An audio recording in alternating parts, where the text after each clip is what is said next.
بسم اللہ الرحمن الرحیم۔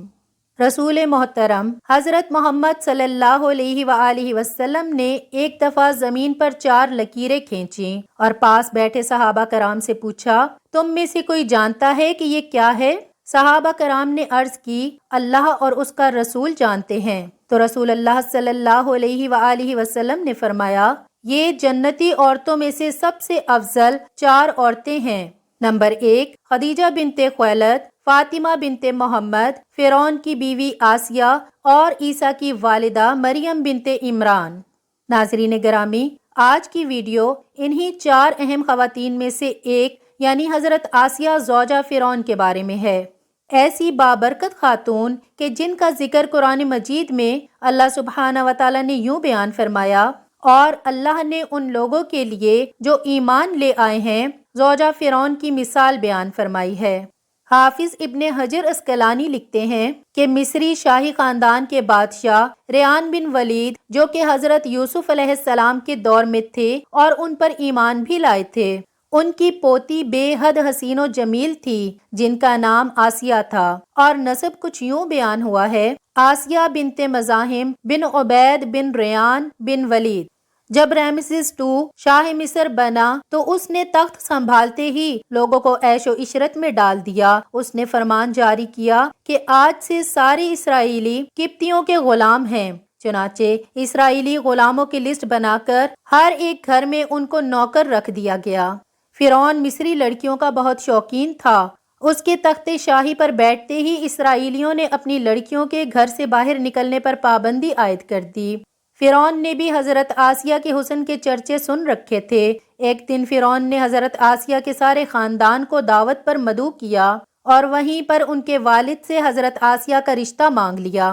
حضرت آسیہ کے والد نے انکار کیا تو اس نے دھمکی دی کہ تمہارے سمیت تمہارے سارے خاندان کو اس محل سے باہر نہ جانے دیا جائے گا، سب یہیں پر قتل کر دیے جاؤ گے اور تمہاری اولادیں بھی اسرائیلیوں کی طرح غلام بنا لی جائیں گی۔ یعنی بادشاہت کے زور پر حضرت آسیہ اور فرعون مصر کی شادی ہو گئی۔ حضرت آسیہ تو شادی سے پہلے ہی فرعون کے ظلم و ستم کی داستانیں سن چکی تھیں اور دل میں فرعون کے لیے نفرت بھر چکی تھیں، لیکن اس شادی میں اللہ سبحانہ و تعالیٰ کی رضا شامل تھی، کیونکہ اللہ کے پیغمبر حضرت موسیٰ علیہ السلام کو فرعون کے محل میں حضرت آسیہ کے پاس ہی پرورش پانی تھی۔ حضرت آسیہ چونکہ حضرت یوسف علیہ السلام کی شریعت پر عمل پیرا تھیں اور ایک خدا کو ماننے والی تھیں۔ شادی کی پہلی ہی رات جب فرعون کمرہ میں داخل ہوا تو دیکھا کہ اس کی بیوی آسیہ اللہ کی عبادت میں کھڑی ہیں۔ ناظرین گرامی، یہاں یہ بات بتاتی چلوں کہ حضرت آسیہ سے شادی کرنے تک فرعون نے خدائی کا دعویٰ نہ کیا تھا۔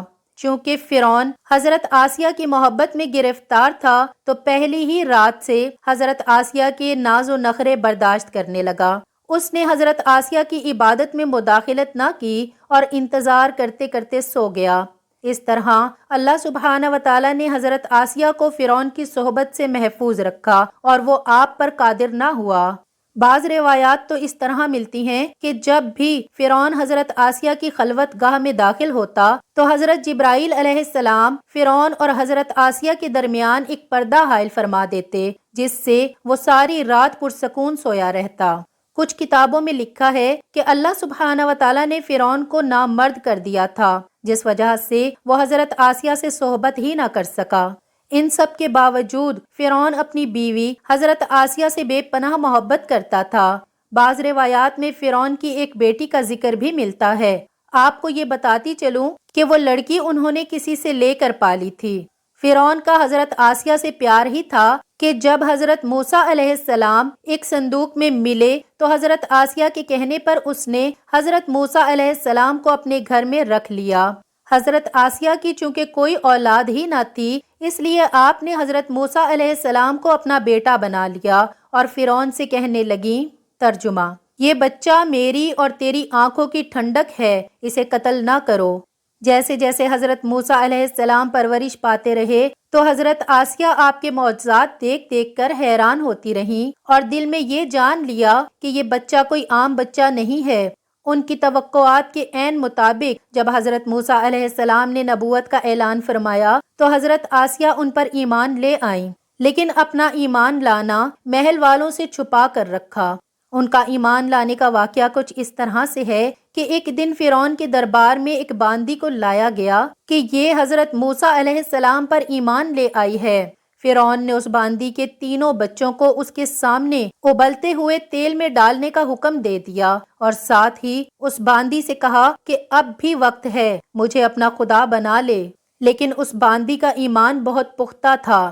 خیر، اس باندی کے سامنے اس عورت کے تینوں بچوں نے ابلتے تیل میں جان دے دی۔ اس کے بعد فرعون نے اس باندی کو بھی تیل میں ڈالنے کا حکم جاری کر دیا۔ حضرت آسیہ سلام اللہ علیہا نے یہ منظر دیکھا کہ اس عورت اور بچوں کی روح ایک نورانی جھرمٹ میں آسمان پر لے جائی گئی ہے، تو انہیں یقین ہو گیا کہ حضرت موسیٰ علیہ السلام ہی اللہ کے سچے پیغمبر ہیں اور ان کا دین بھی سچا ہے۔ قصر فرعون روز بروز پرآشوب ہوتا گیا اور آسیہ نے فرعون سے کنارہ کشی اختیار کر لی اور حضرت موسیٰ علیہ السلام کا دفاع کرتی رہیں۔ حضرت موسیٰ علیہ السلام کے چاہنے والے فرعون کے سپاہیوں کے ہاتھوں ظلم و ستم کی بھیٹ چڑھ رہے تھے اور انہیں بے دردی کے ساتھ قتل کیا جا رہا تھا، یہاں تک کہ فرعون نے حضرت موسیٰ علیہ السلام پر ایمان لانے والے ایک شخص جسے قرآن کریم نے مومن آل فرعون کے نام سے یاد کیا ہے، بڑی ہی بے دردی سے قتل کر دیا گیا، جس کے بعد آسیہ کے صبر کا پیمانہ چھلک اٹھا اور کھلم کھلا فرعون کی مخالفت کرنے لگیں۔ فرعون کو جب علم ہوا کہ اس کی بیوی بھی موسیٰ کے خدا پر ایمان لے آئی ہے تو فرعون میں غیظ و غضب کی آگ بھڑک اٹھی۔ پہل تو اس نے اپنی بیوی کو اکیلے میں سمجھایا کہ اگر میری بیوی ہی مجھے خدا ماننے سے انکار کر دے گی تو پھر بہت سے لوگ سرکشی کریں گے، لیکن حضرت آسیہ نہ مانی بلکہ فرعون کو بھی دعوت دین دی اور کہا کہ اللہ سبحانہ و تعالیٰ سے معافی مانگ کر موسیٰ علیہ السلام پر ایمان لے آؤ۔ بہت سی راتیں اسی طرح جھگڑوں میں گزر گئیں۔ جب محل فرعون میں یہ باتیں ہونے لگیں کہ فرعون کی لاڈلی بیوی ہونے کی وجہ سے آسیہ کو کوئی سزا نہیں دی جا رہی تو فرعون غصے میں آ گیا۔ اس نے سب سے پہلے مار پیٹ شروع کی اور خود اپنی پاک بیوی کو سزائیں دینے لگا۔ وہ حضرت آسیہ سلام اللہ علیہا کو پورا دن تپتی ریت پر ننگے پاؤں کھڑا رکھتا اور رات کو ان کے پیروں کے زخموں پر خود نمک لگاتا۔ اسی طرح کئی دن گزر گئے۔ جب فرعون کو یہ یقین ہو گیا کہ اب حضرت آسیہ کو وہ حضرت موسیٰ علیہ السلام کے دین سے نہیں منحرف کر سکتا تو اس نے اپنی بیوی کو سخت سزا دینے کا فیصلہ کیا۔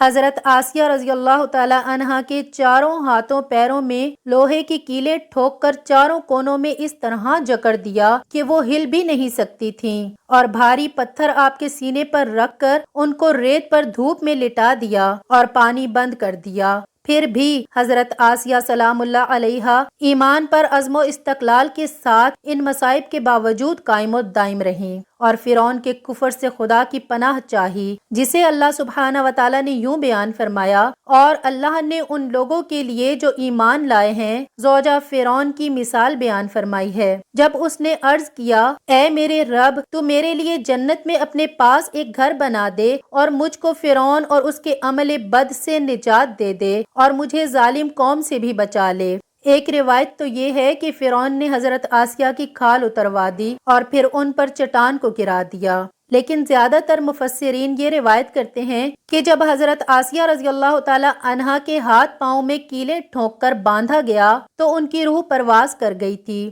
آپ کا مزار پر انوار مصر میں ہی واقع ہے۔ ناظرین، حضرت آسیہ کا اپنے ایمان پر قائم رہنا آج کے تمام مسلمانوں کے لیے مشعل راہ ہے۔ خاص طور پر خواتین کے لیے یہ درس ہے کہ عورت کے اندر بھی اتنی طاقت موجود ہوتی ہے کہ وہ ہر طرح کے ظلم و ستم کے آگے پہاڑ بن سکتی ہے۔ اللہ سبحانہ و تعالیٰ سے دعا ہے کہ وہ ہم سب کی بے حساب مغفرت فرمائے اور ہمیں نیک بندوں کی راہ پر چلنے کی توفیق عطا فرمائے۔